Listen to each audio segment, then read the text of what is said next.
roll. I hope you love rock and roll too. Or is that too millennial for you guys? I don't know. I love rock and roll. I just can't help it. I'm here with some fun books today, as I always do, because my school teacher one day, my old school teacher back in Milan, in Italy, used to say, what did he say? He used to say, there's two kind of people in the world. There's those who read and the dummies. And since it's been a while since I've read a book, oh no, just kidding. I thought I'd bring one out. You know, like sometimes people don't read enough. And the problem with not reading enough is that sometimes when you digest content that is visual all the time, you don't spend the time to really ponder and think about what you're doing. You're kind of like an amoeba, right? You're like an amoeba just looking at the stuff, right? And you're not really thinking about what you just saw. You just basically, it's a passive experience where you just get thrown stuff at you. Now, one of the cool things, I'm not saying really cool, but one of the things about me since I was young, and possibly why my parents let me watch more TV than they would have let other kids watch TV, is that I was always extremely inquisitive and wondering about what I saw on the TV, and I was always like studying everything, dissecting everything. But having said that, they probably should not have let me watch this much TV. It's bad. Don't do that to your kids. Don't let your kids watch TV too much. It's bad. I've been saying this for a long time. There's a whole generation of humans that was just brought up on too much TV. And we can see the consequences of that in our daily lives every day, day in and day out. We can see that. They just definitely spent too many hours in front of the TV as children. Anyway, so I've got this really cool book. I don't understand anything about finance. I don't get any of this stuff. It's just way over my head. I don't like the whole system and the way that it's set up. The idea of monetary things being finite, as having scarcity of things. For instance, you know, like the whole idea of having gold and silver and all that stuff, which is like precious stuff, and then that holding the value of cash or crypto and all that stuff. That is stuff that blows my mind. It feels like, you know, because we've expanded to a world population that is definitely over 8 billion, right? And when we have such a surplus of people, when we have such a surplus of things and lifestyles and stuff, when you start making things have a beginning and an end, that kind of messes with the whole strategy, since it's such a expansionistic kind of way of doing life, right? If you're just like a small community, just a couple hundred people, whatever, maybe it makes sense to have that kind of situation, but it has expanded to a point where it's just like, well, if you don't have more, then some people just won't have any. And so that's where capitalism is kind of failing a little bit. I'm not saying that it's a failure, but it just needs to get modernized to take that kind of stuff into account. But anyway, I thought I'd read something fun. It came in the mail. I'm not sure why. Why would something like this come in the mail? So I'm reading this because why not? You get educated. You could read all kinds of stuff. There's a bunch of other math books that are available in the house. I might just take them out and just read them to you guys. Why? For the fun of it, for the enjoyment of just reading. Even if you don't understand what you're reading, you're still reading something, and I guess that still jogs things. It just jogs your own memories. It brings up new possibilities for you. It's not like you're going to do a career change or anything. If you're a coal miner, you're not going to suddenly be able to code. I think that's a very good thing that Eli, the computer guy, said in one of his videos. Anyway, he's got a bunch of different channels if you guys haven't seen it. But yesterday I saw a couple of videos on the valuetainment. One was, I think it was Patrick Bet David said, gave some advice to, I think it's Logan John, something like that. Anyway, I don't know. I don't know I don't really follow these people. I don't know what they do. I think this guy's a wrestler or something, but a social media giant or something. But anyway, what I heard is he gave this guy good advice. If he doesn't take that advice, I think he's gonna go into a spiral of death, but we'll see what happens. And then there was a really good one, another shout out to Adam and Natalia and the other guy. Gosh, I'm terrible with names, I apologize. Anyway, the whole team that works on the Saucecast, big shout out to them. They did a really good video live stream. So if you haven't seen that, that's worth taking a look at. Yeah, I'm gonna start reading this thing and see where we go. Anyway, one thing that I'll say is, as it's true. I love that quote. Is if you feel like you're too smart for a room, maybe you need to find better rooms. In my particular case, my advantage is that I'm usually the dumbest person in every room, so don't really get any better. So I always find something interesting that I learn from the people around me. But yeah, I think I might decide to go check out some new rooms. Just in case, you never know, right? Get more variety of things to learn. Just get out there, right? Just get out there. I think that's really good advice. Anyway, so jumping into here, I think we were on finance, the theory. Do we have a science to teach, right? This is what it's saying over here. Let's take a look at it. Why not, right? If we can even activate a couple of neurons or synapses, I think that's worth it. So let's do it. Let's do it. Whatever's left, right? Whatever's left while we wait for that Elon to fix stuff. We'll just do what we can with what we got. That's the point of this channel, as I always like to say. But also, because maybe like someday down the road, my daughter or somebody else might want to take a look at the things that I've done when they've got more time, and maybe they'll be able to understand where I'm coming from and the things, the incredible amount of crazy things that I've done in my life and all the mistakes that I've made could actually amount to helping someone out. Try not to make the same ones. I don't know. That'd be good. But anyway, at the very least, at some point, you never know when your demise comes, but whenever your demise comes, at least you have something for your kid to look back on and say, whoa, my dad was a incredibly odd looking and strange person, but he had a couple of interesting things to say. Once in a while he got it right. Once in a while he got it wrong. I think whenever the younger generations look back on their parents, they always think something like, oh, maybe, it's not my case. It's not the case for me. I had some pretty well-rounded parents. But some others might think, oh, like my grandfather, whoa, he was such a racist back then. Or,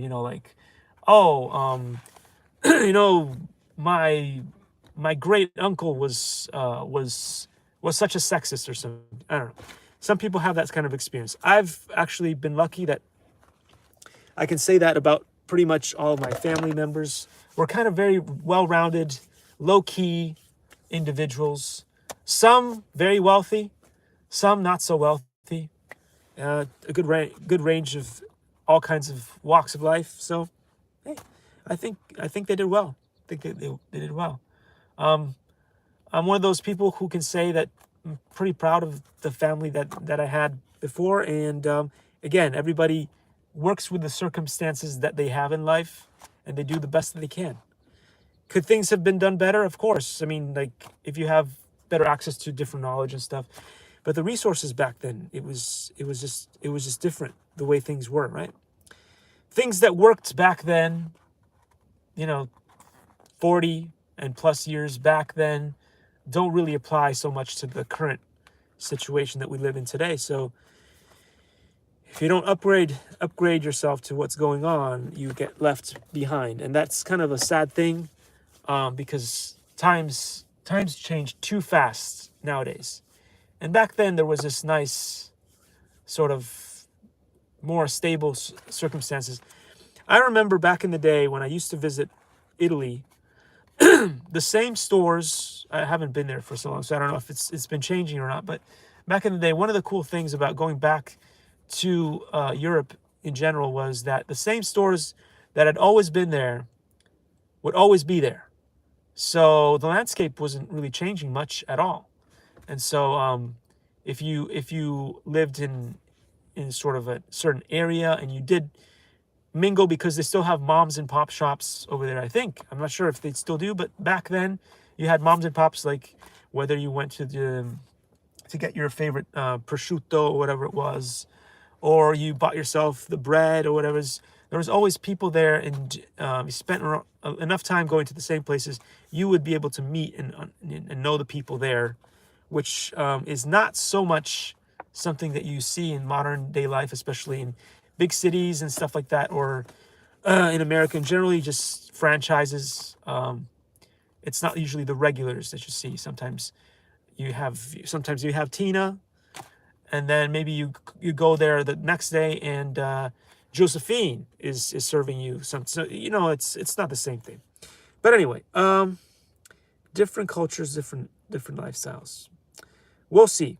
Anyway, in the aftermath of the 2007 and 2009 financial crisis, mainstream finance theory was criticized for having failed to either forecast or help prevent the market crash, which resulted in large losses for investors. Although, as of the writing of this book at the end of 2013, markets have recovered beyond pre-crisis levels, the investors enjoying the recovery are not always the same investors as those who suffered the losses. So the crash caused permanent impairment of wealth in many cases. One of the most interesting aspects of this particular crash is that finance theory, not simply the practices of the financial services industry, has been directly blamed for the crisis. That is, some observers suggest that the crash itself was the result of bad or poorly applied theory. Our goal in researching and writing this book was to explore the implications of these criticisms for the curricula of finance programs at business schools and universities, and by extension for practitioners. We begin with a discussion of finance theory as it is taught today at most institutions. In doing so, we discuss the critique and the defense of prevailing theories by integrating a review of the literature and conversations with academics, asset management, and other market players.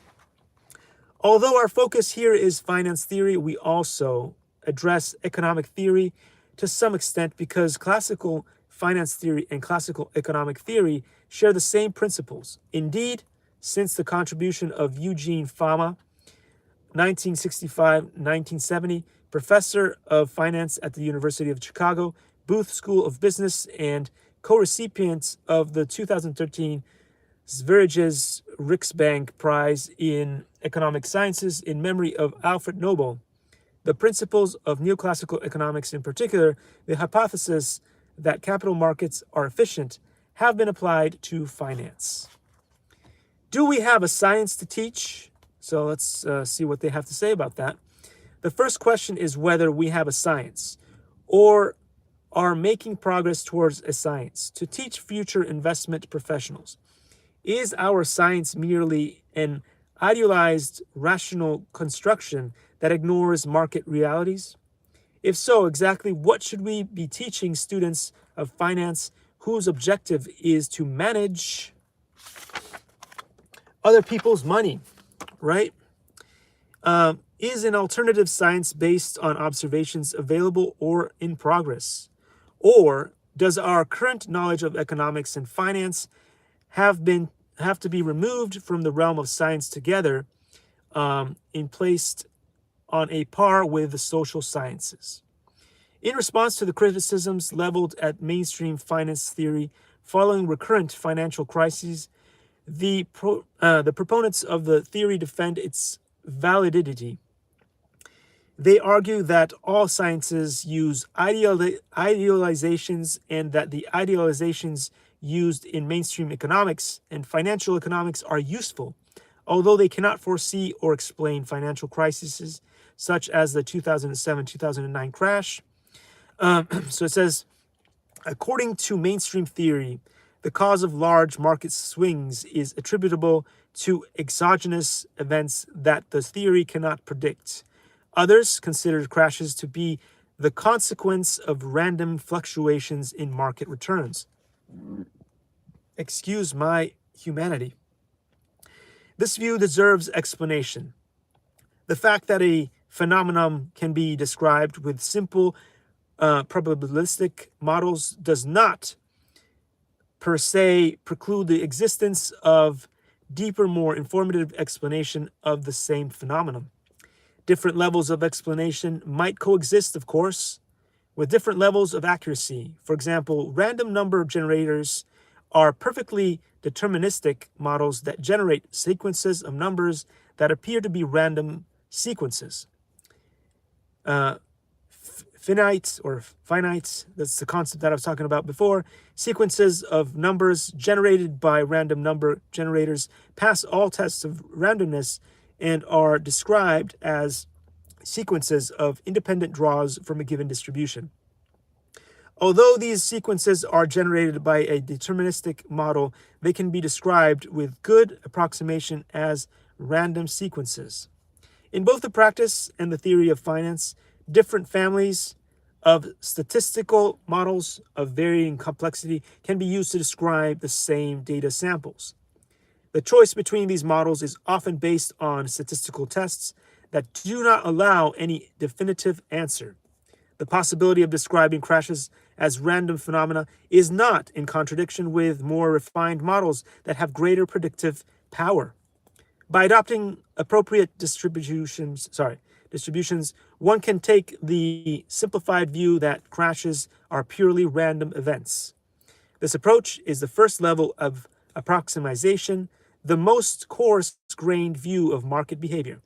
The theoretical challenge, however, is to find more informative explanations, in particular explanations in which the conditional probability of market crashes depends on observed variables. This type of explanation is what is required from a theory of market crashes. In his article in defense of the dismal Science 2009, which appeared on the Economist website on 6th August 2009, Robert Lucas, professor of economics at University of Chicago and recipient of the 1995 Nobel Prize in Economics, wrote, "One thing we are not going to have now or ever is a set of models that forecasts sudden falls in the value of financial assets, like the declines that followed the failure of Lehman Brothers in September of 2008. This is all very interesting, to me anyway. This statement is somewhat misleading. It should be obvious that we are not going to have deterministic model that predicts with certainty large market swings, their amplitude, and their timing. I believe that this is also caused by human stupidity and unforeseen consequences of bad decisions that can happen in business all the time, in which case something that was supposed to be the next gas-powered engine turns out to be a complete failure, and so, you can't really foresee it, because until it's on the market, until people decide to actually spend their money on it, it's hard to know, right? How many Kickstarter campaigns have been out there? Everybody thought that that the 101 Hero was going to be an amazing printer, and it turns out to be a horrible printer and a horrible company. Who knew, right? People backed that project, thought it was going to be great, and it wasn't. So anyway, Rather, what is expected of scientific theory is that it allow to evaluate with reasonable accuracy the likelihood of a crisis. In a glib dismissal of the importance of the market crash, Robert Barrow, 2009 professor of economics at Harvard University, remarked during a roundtable discussion published 2 days later on the Economist website, "Economies have natural tendencies to recover from recessions, and such a recovery is the most likely outcome for the American economy going into 2010. They also have a good way of going back into recession, so it's like that famous pendulum. There's all kinds of swings. In our review of the literature following the 2007-2009 financial crisis, and in our conversations about topic, one of the problems singled out with the prevailing theory as presently taught in most finance curricula is that the idealizations made by mainstream finance theory fail to take into account how real-world markets work. Mainstream academics are widely considered to be more interested in the quest for unified theory than in understanding the workings of markets. For example, in the equity markets, while mainstream academics often hold that stocks are priced correctly, there are according to Dennis Logue, professor emeritus at the Tuck School of Business Administration of Dartmouth College and chairman of the board of directors of Ledyard Financial Group, massive anomalies in the micro and macro sense. Before discussing in more detail the defense and the critique of mainstream finance theory, we wish to briefly state what we mean by mainstream or prevailing or dominant, because the term is subject to various interpretations. We use the term mainstream as shorthand for referring to the theory that is espoused, basically married to, in articles that appear in major journals and that is taught at major universities and business schools. We do not mean to suggest that every academic who might personally be considered mainstream adheres exactly to these views. The chief tenets of mainstream theory are 1. Efficient markets, 2. Rational expectations, and 3. Optimization. In the 1961 to 1966 period, Jack Trainier, William Sharp, John Littner, and Jan Mawson independently introduced the first general equilibrium theory in finance, called the capital asset pricing model, CAPM. According to the CAPM, all agents share the same knowledge of probability distributions of future returns and rely on mean variance optimization to make their investment decisions. That is, all agents choose the optimal compromise between the expected return and the expected variance of their portfolio. Awesome. So it's going to continue on for pages and pages. So we're going to stop it here at page number 3. That is already a lot for you guys to digest. So digest well. I'm going to put this in the next one. But I have to remember to read the as from that previous page, or the rest of the thing might not make sense. But anyway, it's all good. It's all good, guys. I hope you guys are having a fantastic week. We're going deep into a lot of stuff. Oh no. A couple of the fingers of my 3D print broke because they were in the box, and other things were put on the box. So that's a little bit unfortunate, but it's always a good one. Anyway, guys. Oh, as always, I will not be reading from this cool book here, but you guys can go check it out. It is still on Amazon. Drop it in the comments if you've ever bought this. By the way, if you do decide to subscribe, like, and all that good stuff, and if you do press that famous notification bell, just remember that if you don't press the all button at the top, most of the time, you don't get to see anything. I remember signing up to a lot of smaller channels with less than 1,000 subscribers. Most of the time, if you press on their notification bells underneath, unless it's on the top one, unless it's on all, doesn't usually pop up in your search So just thought I'd let you guys know about this little glitch, but you know, it's YouTube. It's YouTube, guys. It is YouTube. With that said, a lot of things happened today, which were pretty fun things. I brought this amazing, the one, the only DJI FPV potato jet. I tried it on with the master air screw. It is loud. It is really loud with these props. I don't know if it's louder than the other props. I will switch them out and see if it's louder with one or the other props. I don't know. It is loud. It is really loud. People have been complaining so much about the avatar screech, but I did some videos and you guys will be able to see them quite soon. I'm going to try to post them up on the YouTube website for you guys to see. Hopefully you guys will enjoy those. Some in VR, some not in VR. Goodness gracious, great balls of fire. I had this amazing thing here. The DJI Avatar. The DJI Avatar performed well today. What is the most annoying thing about the DJI Avatar and the DJI products? It is that once your remote control and goggles are paired with one machine, it took me a whole close to 20 minutes to pair it from one and then unpair it and then pair it to the other one. So that is something that DJI really needs to work on. Let's face it. If you have both of these cool quads right here, you got this one, and you've got this one, and you've got all the stuff like the goggles and the remote are connected to this one.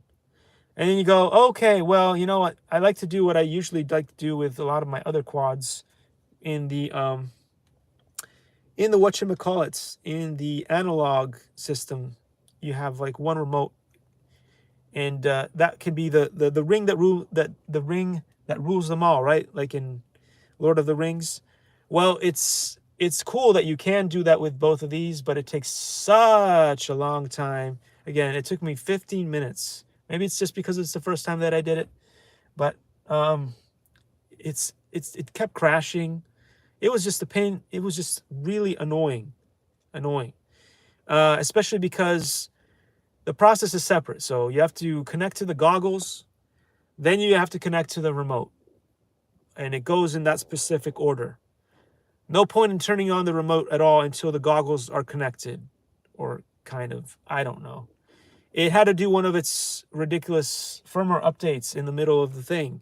So this was already paired, so it flew no problem. But then the second I disconnected the DJI Avatar Screech, I installed this, and it turns out that this actually maybe is because of the latest firmware. This one screeches less than this one. Also has massively smaller motors. So I don't know, guys. Again, depends. Do you guys buy these things because you want to do wacro, or do you guys buy these things because you just want to cruise and get really amazing shots of whatever you're trying to do, whether it's pictures or just videos of what you're doing? Because if you're just cruising along, you know, like Tom, like my better looking brother, then both of these things are absolutely adequate. I mean, in fact, I guess the best thing to do maybe is, if you don't want all this thing, is just, but that's the problem, right? The issue is price. You would have to buy a separate pair of goggles and a separate remote, and then just use one or use the other. Or DJI can finally find a way to make the whole process a little faster and better, which would be good, instead of doing updates on stuff that we don't care about. But anyway, so that is that, guys. So with that said, I used this camera here, this really good VR camera. Only the issues that this thing has is after 5 minutes, it cuts out, and you have to press the button again to start another video. That'd be something that's be nice if there was a firmware update. Maybe there is, I just haven't followed on. If you know that there is a firmware update for this awesome, I think it's the Ricoh Theta X, let me know and I will update it, because it's kind of annoying that it's only 5 minutes at a time. I guess it saves on the battery, and I guess it saves on a bunch of other things, but I was shooting video for about 20 minutes or so, because I was doing that whole thing about the pairing, this one and the other one, doing a quick hover test indoors, And turns out that the battery died by the end of the video, so you'll see that in the video when I post it. With that said, guys, it's been pretty fun. It's been pretty real. I'm going to take some more videos of this cool quad, but this one is going back. I have not had time to send it back yet because there are things that I was doing yesterday, because I keep doing things just happen to happen. Things happen to happen. And so, yeah, life just goes on. It goes on and on and on. So yeah, guys, this turns out to be a pretty good quad. I'm hoping DJI is going to come up with the next latest and greatest DJI Generation 2. I'm not sure when they're going to come out with it, but I have a feeling it's going to be under 250 grams, which is going to be fantastic, especially if they can have a slightly cheaper entry level into the sport, into the thing. That'd be awesome. More and more people will be able to use it. Unfortunately, laws have come in to ruin it for this. So many of you won't be able to buy these and fly these unless you're willing to get yourself that famous Part 107. And definitely don't fly anything at all unless you've got it takes about, like, if you're really slow, it'll take you 20 minutes. Go take the test for the trust on the Pilot Institute. Pilot Institute has a free trust thing that you can do. Go get yourself that. If you're flying any drones, any planes, anything, just go do that course. It's really fast. If I was able to beat it, if I was able to pass it, you can. It's nothing. It's not even close to how difficult the Part 107 is. So with that said, guys, I'm still studying for that, and yeah, that's it. DJI Avatar. It is actually much cooler than I thought it was going to be.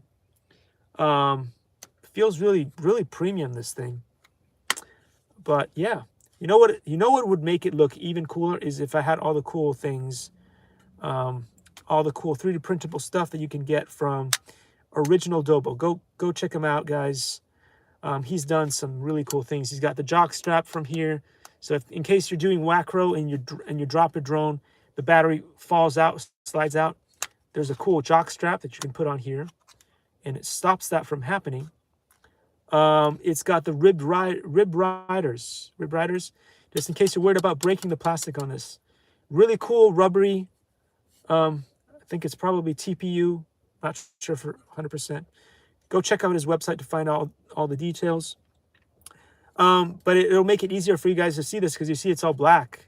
You could have a nice yellow, like in the potato jet over here. You could have a nice ribbed rider yellow or blue. Not sure. I think maybe there's even a red or something, or a green. Totally worth it. If you want to put a GoPro on this thing, I can't recommend it or not recommend it. Some people like to do that.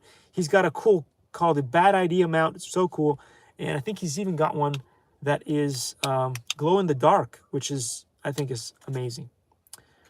So with that all said, guys, have a great rest of your day. It's been 33 minutes of me rambling on and on and on, but I hope you guys are finding this new thing about finance interesting. There's a whole bunch of other books that I've got laying around, some technology, some stuff that I will be bringing back to the channel whenever there's time. And with that said, guys, have a great rest of your day. Peace out.